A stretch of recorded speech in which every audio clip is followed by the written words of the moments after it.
देश दुनिया की सारी बड़ी खबर के साथ सामने मौजूद दोस्तों, चलिए सबसे पहले आपको बताएंगे जहां पर पिछले 10 दिनों से पूछ रहे थे भाजपा की कहां पर है राहुल गांधी। दोस्तों इसके बाद जब राहुल गांधी पहुंच गए दिल्ली तो पता चला कि राहुल गांधी का सबसे बड़ा कार्यक्रम भाजपा की सरकार ने ही रद्द कर दिया है। दोस्तों बताएंगे किस तरीके का है मामला कि चारों तरफ डर और खौफ दिखाई दे रहा है। दोस्तों बताएंगे डिटेल में क्या है पूरी अपडेट, इसी के साथ में चलेंगे एक और बड़ी खबर की तरफ जहां पर पंजाब के वरिष्ठ नेता को राहुल गांधी की तरफ से भी तलब किया गया। दोस्तों और इसी के साथ में पंजाब को लेकर आर पार का होगा फैसला और सीजेपी के प्रोटेस्ट यानी कॉकरोच जनता पार्टी के आंदोलन के साथ साथ सोनम वांगचुक से जुड़ी बड़ी अपडेट सामने आ रही है। दोस्तों इसी के साथ में बताएंगे सुप्रीम कोर्ट के अंदर एक ऐसा मामला पहुंचा और इस मामले पर कोर्ट ने लिया है फैसला और मुद्दा ऐसा बन चुका है दोस्तों की थलापति विजय और डीएमके पार्टी दोनों के दोनों एकजुट होकर गठबंधन बनाती हुई नजर आने लगी है और एक एक करके चलेंगे आज की सारी बड़ी खबरें। चलेगी उससे पहले अगर आप भी मानते हैं दोस्तों की राहुल गांधी के किसी भी बड़े कार्यक्रम को रद्द करने की कोशिश बीजेपी के राहुल गांधी से डर और खौफ को दिखाता है तो इस वीडियो को लाइक करके लाल बटन दबाकर चैनल को सब्सक्राइब करके बेल आइकन दबाकर कमेंट बॉक्स अपनी राय जरूर लिखकर बताएगा। दोस्तों चलते हैं सबसे पहले सबसे बड़ी ब्रेकिंग न्यूज अपडेट की तरफ जहां पर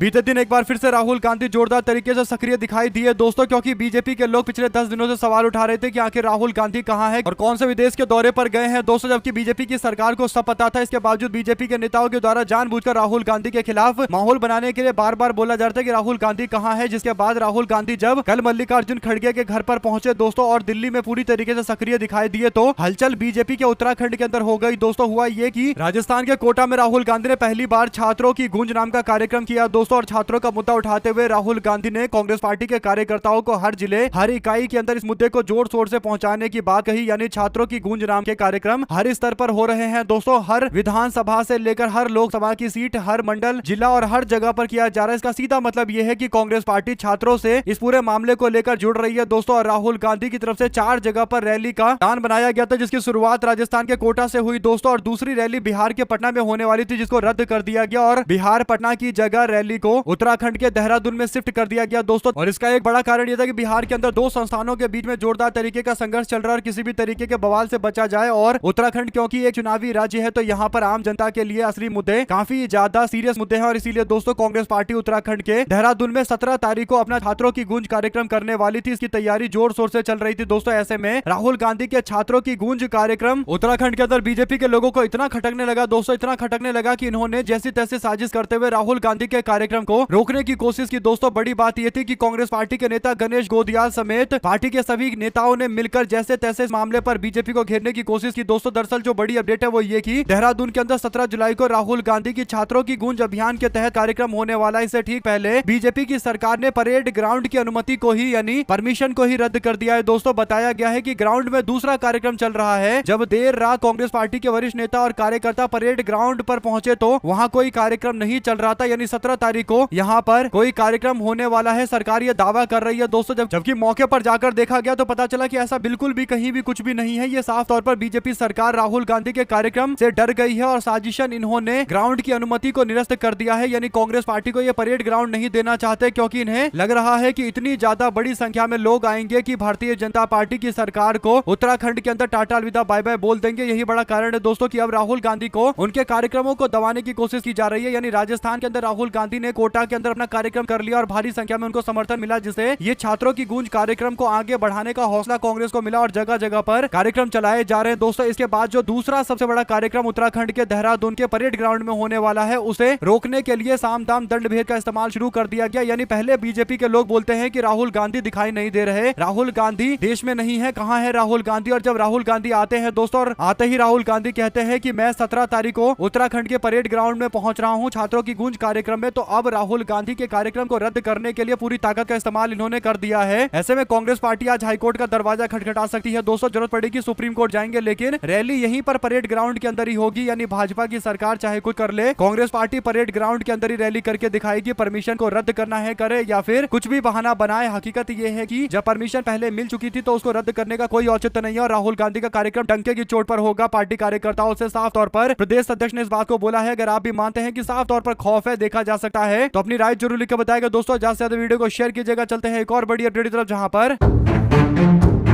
राहुल गांधी जब दिल्ली पहुंचे दोस्तों तो सबसे बड़े काम पर लग गए, यानी पंजाब के अंदर पार्टी के कार्यकर्ताओं और खासकर जो पार्टी के शीर्ष नेतृत्व है उनके बीच के विवाद को सुलझाने की कोशिश की गई दोस्तों। ऐसे में राहुल गांधी को बघेल साहब के द्वारा लाई गई रिपोर्ट सौंप दी गई, जिसके बाद मल्लिकार्जुन खड़गे और राहुल गांधी तकरीबन 5-6 घंटे तक पंजाब के मामले को लेकर चर्चा करते रहे दोस्तों। इसके बाद राहुल गांधी के आदेश के बाद कांग्रेस पार्टी के प्रभारी भूपेश बघेल को दिल्ली तलब किया गया है दोस्तों। वो दिल्ली आ रहे हैं और आज ही उनको दिल्ली आने के लिए बोला गया है। 14 तारीख को मंगलवार को 8:45 पर यानी आज रायपुर एयरपोर्ट से निकलकर 12 बजे दोपहर में नई दिल्ली में मौजूद है और भूपेश बघेल इसके बाद राहुल गांधी के साथ लंबी चौड़ी बैठक करने वाले हैं दोस्तों। और इस पर्सनल बैठक के बाद पंजाब को लेकर कुछ बड़े बदलाव किए जाएंगे। जो रिपोर्टें चल रही है, जो दावे सामने आए हैं दोस्तों, जो आंतरिक रिपोर्टें चल रही है वो ये बता रही है कि जो फैसला होगा वो कुछ इस प्रकार होगा कि ज्यादातर जो नेता जो गुटबाजी में शामिल है, चाहे चरणजीत सिंह चन्नी हो या फिर रंधावा हो या फिर अमरिंदर सिंह राजा वड़िंग हो, इन सबको कोई बड़ा पोस्ट नहीं दिया जाएगा दोस्तों। इनकी जगह पार्टी किसी नए चेहरे को आगे कर सकती है, यानी प्रदेश का अध्यक्ष भी कोई नया बना सकती है। और जो बड़े बड़े और भी पोस्ट है दोस्तों, चाहे चुनाव समिति हो या कुछ और हो, तो सब में भी बड़े बड़े पार्टी के नेताओं की जगह छोटे छोटे चेहरे को आगे किया जा सकता है ताकि गुटबाजी देखने को ना मिले। कुल मिलाकर आप लोग इस पर जो भी राय देना चाहते हैं दोस्तों लिखकर जरूर बताएगा। चलते हैं एक और बड़ी खबर की तरफ, जहां पर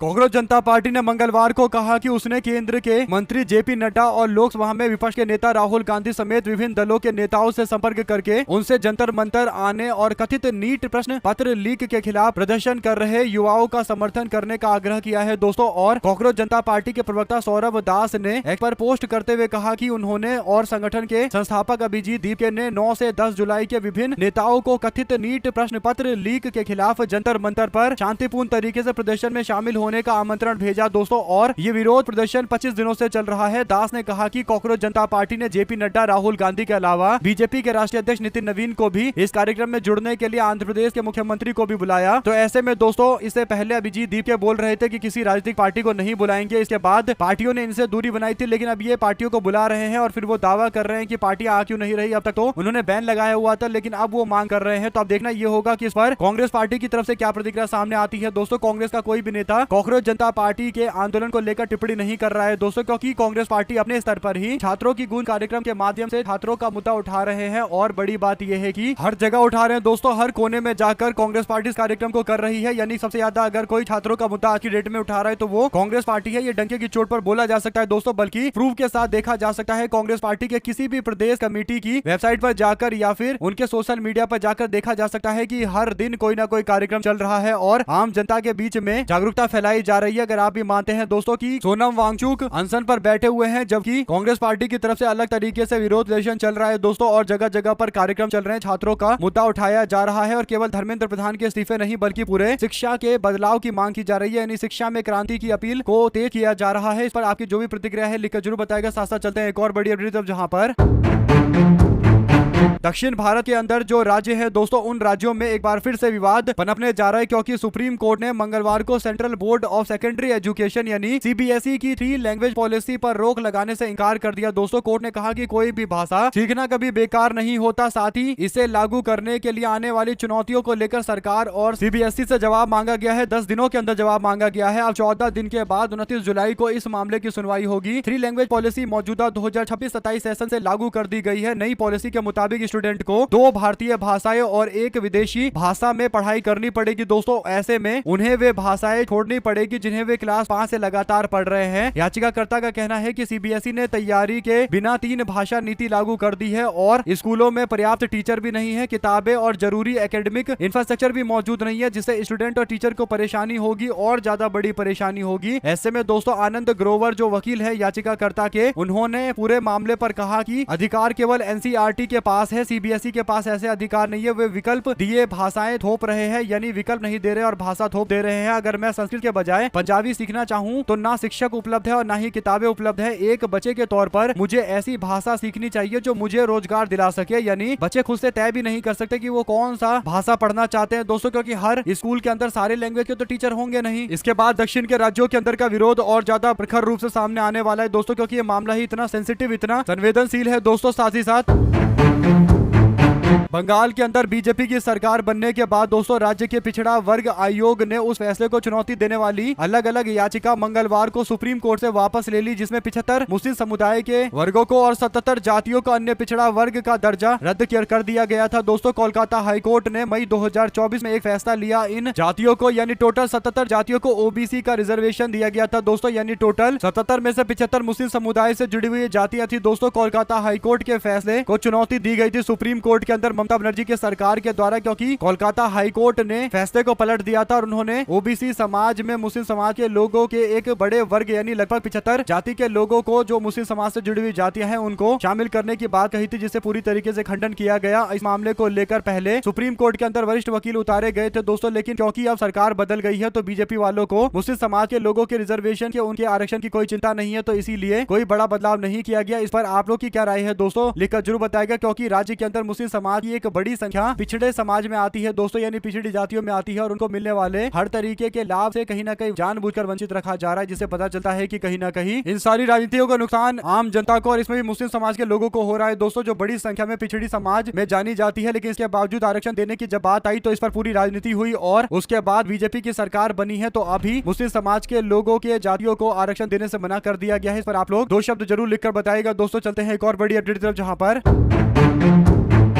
एक पॉडकास्ट के दौरान कांग्रेस पार्टी के राज्यसभा के सांसद अभिषेक मनु सिंघवी ने अरविंद केजरीवाल को लेकर एक बड़ा दावा किया दोस्तों। पूर्व मुख्यमंत्री अरविंद केजरीवाल को लेकर अभिषेक मनु सिंघवी कहते हैं कि केंद्रीय स्तर पर कांग्रेस आम आदमी पार्टी के बीच में गठबंधन होना चाहिए। हालांकि पंजाब में बहुत जटिल है, डटकर चुनाव लड़ना चाहिए। पंजाब में कांग्रेस और आम आदमी पार्टी में गठबंधन नहीं होगा और न ही होना चाहिए, लेकिन केंद्रीय स्तर पर गठबंधन होना चाहिए। अभिषेक मनु सिंघवी आम आदमी पार्टी और अरविंद केजरीवाल के ज्यादातर मामलों को देखते रहते हैं, यानी उनके लिए कानूनी पैरवी करते रहते हैं। ज्यादातर केस इन्हीं के पास है, तो इसीलिए वो चाहते हैं कि आम आदमी पार्टी और कांग्रेस पार्टी के बीच में आपस में समन्वय बने। उन्होंने कहा कि पंजाब के अंदर तो एकजुट हो पाना मुश्किल है और होना भी नहीं चाहिए। दोनों एक दूसरे के खिलाफ लड़ने वाली पार्टियां हैं और पंजाब में इनको आपस में डटकर मुकाबला करना चाहिए। बल्कि रही बात दूसरे क्षेत्रों खासकर लोकसभा के चुनाव की, तो दोनों पार्टियों को मिलकर काम करना चाहिए। अब इस पर अलग अलग तरीके की प्रतिक्रियाएं हैं दोस्तों। आप लोग क्या मानते हैं कि आम आदमी पार्टी और कांग्रेस पार्टी को मिलकर लोकसभा का चुनाव साथ में केवल लड़ना चाहिए, बाकी सारे चुनाव में अलग अलग लड़ सकते हैं, या फिर लोकसभा के अंदर भी ऐसा करने की कोई जरूरत नहीं है? क्योंकि अभिषेक मनु सिंघवी की अपनी राय है और ये राय उनके संदर्भ में सही भी है, क्योंकि वो खुद आम आदमी पार्टी के ज्यादातर केस लड़ रहे हैं दोस्तों। तो वो चाहते नहीं है कि आम आदमी पार्टी और कांग्रेस पार्टी के बीच में ऐसा कोई विवाद हो जिसे दोनों पार्टियों के साथ अभिषेक मनु सिंघवी के जुड़ाव को लेकर सवाल खड़े किए जाए। चलते हैं एक और बड़ी खबर की तरफ दोस्तों, जहां पर पूरी तरीके से बदलने जा रहा है बिहार का बांकीपुर का विधानसभा उपचुनाव। जो बड़ी अपडेट सामने आती है वो ये कि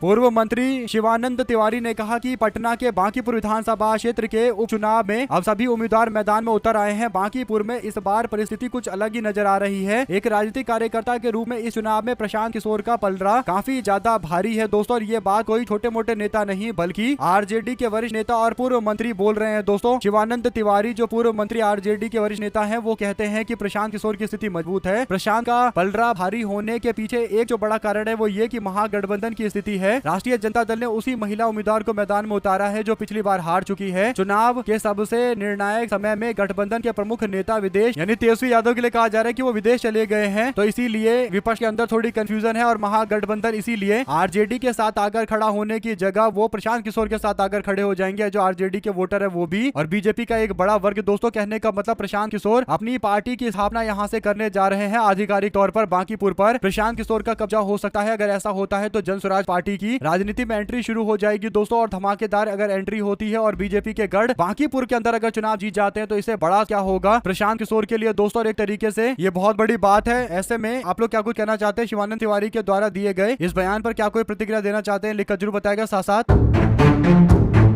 मध्य प्रदेश कांग्रेस पार्टी के अध्यक्ष जीतू पटवारी ने नीट यूजी परीक्षा के कथित प्रश्न पत्र लीक और अन्य गड़बड़ियों को लेकर सत्तारूढ़ भारतीय जनता पार्टी पर मंगलवार को निशाना साधा दोस्तों। उन्होंने कहा कि केंद्रीय शिक्षा मंत्री धर्मेंद्र प्रधान को इन गड़बड़ियों की नैतिक जिम्मेदारी लेते हुए अपने पद से इस्तीफा दे देना चाहिए। जनजी साइकिलोथॉन नाम का ये कार्यक्रम कराया गया दोस्तों। इंदौर के युवाओं की गूंज हर जगह सुनाई दी। ऐसे में इंदौर से भोपाल तक निकाली जा रही साइकिल यात्रा युवा स्वाभिमान जेन जी साइकिलोथॉन की शुरुआत के दौरान पटवारी ने यहाँ कहा कि बीजेपी प्रवेश और भर्ती परीक्षा में बार बार सामने आ रही अनियमितताओं से युवाओं का भविष्य प्रभावित हो रहा है। उन्होंने राष्ट्रीय पात्रता सह प्रवेश परीक्षा स्नातक यानी नीट यूजी का प्रश्न पत्र कथित रूप से लीक होने और अन्य गड़बड़ियों के कारण परीक्षा के निरस्त होने को लेकर सत्तारूढ़ भारतीय जनता पार्टी पर निशाना साधा दोस्तों। और पटवारी ने दावा किया कि नीट परीक्षा निरस्त होने के कारण देश भर में 30 छात्रों ने अपनी जान दे दी है। उन्होंने नीट यूजी में कथित गड़बड़ियों की नैतिक जिम्मेदारी केंद्रीय शिक्षा मंत्री धर्मेंद्र प्रधान को लेनी चाहिए और प्रधान के इस्तीफे के लिए कहीं पर रनिंग का कार्यक्रम किया जा रहा है यानी मैराथन कराया जा रहा है, कहीं पर साइक्लोथॉन कराया जा रहा है दोस्तों। तो ये सारी चीजें अपने अपने हिसाब से कांग्रेस पार्टी करवा रही है। आप लोग क्या कुछ कहना चाहते हैं? अगर आप भी मानते हैं कि हर तरीके से केवल एक ही मांग देश के शिक्षा व्यवस्था को सुधारा जाए, ये कांग्रेस पार्टी की नीति कहीं ना कहीं काम करती हुई नजर आ रही है, तो अपनी राय जरूर लिखकर बताएगा दोस्तों। साथ साथ चलते हैं एक और बड़ी अपडेट की तरफ दोस्तों, जहां पर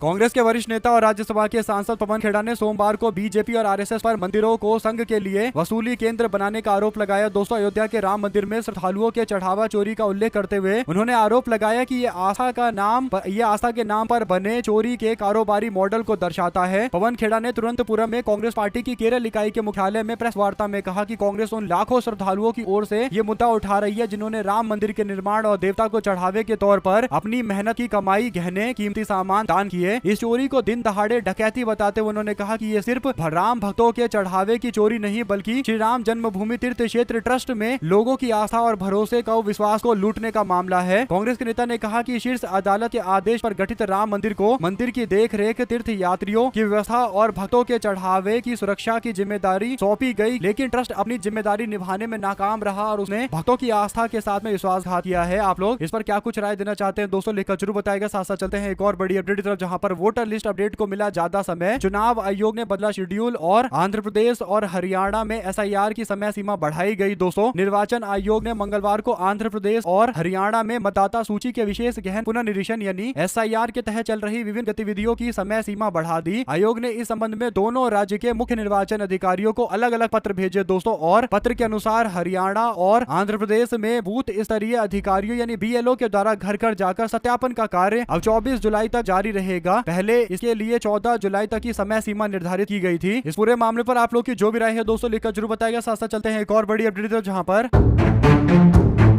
बॉलीवुड फिल्म 3 इडियट में चतुर रामलिंगम उर्फ साइलेंसर का किरदार निभाने वाले अभिनेता ओमी बैद ने आखिरकार दोस्तों अपनी क्षमता दिखाई है, अपनी ताकत दिखाई है। इंजीनियर और पर्यावरण कार्यकर्ता सोनम वांगचुक के समर्थन में आवाज उठाई। ओमी ने एक वीडियो जारी करते हुए सोनम वांगचुक के भूख हड़ताल को लेकर चिंता जताई और लोगों से इस मुद्दे पर ध्यान देने की अपील की दोस्तों। और फुनसुक वांगडू और सोनम वांगचुक का जिक्र उन्होंने किया। 3 इडियट मूवी का जिक्र उन्होंने किया दोस्तों। 3 इडियट मूवी में सोनम वांगचुक का किरदार दिखाया गया था और इसी बात का जिक्र करते हुए बॉलीवुड के 3 इडियट फिल्म के सुपरस्टार ओमी बैद मैदान में कूदे हैं दोस्तों। ऐसे में आमिर खान को भी थोड़ा हिम्मत जुटाना चाहिए। आमिर खान जिन्होंने सोनम वांगचुक का रोल किया था और फिल्म में उनका नाम फुनसुक वांगडू था, तो अब उनको सामने आना चाहिए और एक बार फिर से ये दिखाना चाहिए कि उनमें हिम्मत है। क्योंकि आमिर खान इससे पहले जब कांग्रेस पार्टी की सरकार हुआ करती थी दोस्तों, तो उसमें सत्यमेव जयते नाम का कार्यक्रम चलाते थे और उस कार्यक्रम के माध्यम से आम जनता से जुड़े असली मुद्दे टीवी चैनलों पर देखे जाते थे दोस्तों। क्योंकि उस समय एक बड़ा दौर चल रहा था कांग्रेस पार्टी के सरकार को लेकर, उनके खिलाफ माहौल बना हुआ था और इसका फायदा सभी लोगों ने लिया। लेकिन आज की डेट में दोस्तों आप लोग किसी को नहीं देखेंगे किसी भी भाजपा वालों के खिलाफ वीडियो बनाते हुए, किसी भी बड़े न्यूज चैनल वगैरह को। ऐसे में ये भी एक मामला जो सामने आता है कहीं ना कहीं दोस्तों, इससे पता चल रहा है कि कुछ ही लोग हैं जो अपनी हिम्मत जुटाकर अपने करियर को दांव पर लगाकर या किसी भी तरीके से सत्ताधारी दल के द्वारा जो रिफ्लेक्शन सामने आएगा उसको बचाते हुए अपने स्तर पर ये फैसला ले रहे हैं और ये समर्थन कर रहे हैं। 2 शब्द जरूर लिखकर बताएगा दोस्तों। साथ साथ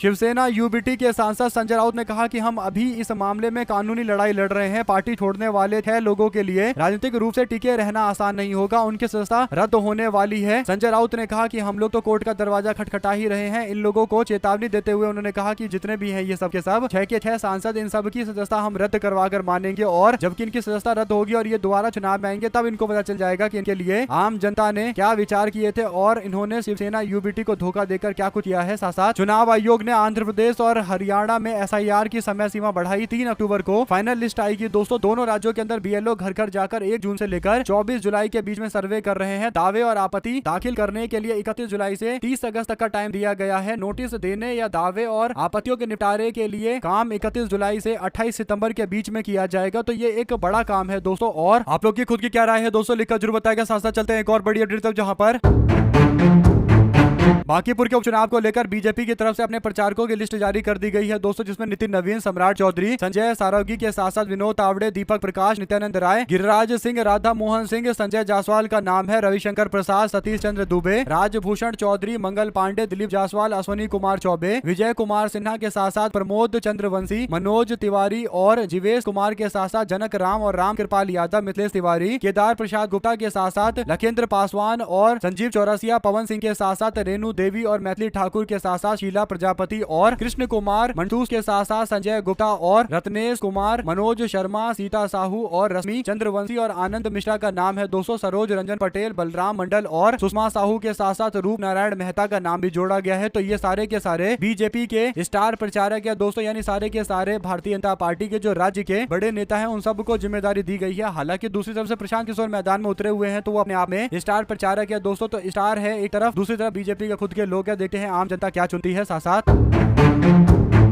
भोजशाला विवाद को लेकर हाईकोर्ट के आदेश पर सुप्रीम कोर्ट का रोक लगाने से इंकार दोस्तों। मुस्लिम भक्त को शुक्रवार को नमाज के लिए राहत भी दी गई है। तो ऐसे में अगर आप लोग इस पूरे मामले को लेकर कुछ और अपडेट भी देना चाहते हैं दोस्तों तो कमेंट बॉक्स में लिखकर जरूर बताएगा। साथ ही साथ हमारे साथ लगातार जुड़े रहने के सभी दोस्तों, भाइयों, बहनों, मित्रों का बहुत बहुत धन्यवाद। आप लोग देख रहे थे आपका अपना चैनल जय हिंद जय भारत। ज्यादा से ज्यादा वीडियो को शेयर कीजिएगा ताकि पूरी अपडेट आगे भी आप लोगों तक लगातार इसी तरीके से पहुंचती रहे। देख रहे थे आपका अपना चैनल जय हिंद जय भारत। बहुत बहुत धन्यवाद सभी दोस्तों, भाइयों, बहनों, मित्रों का।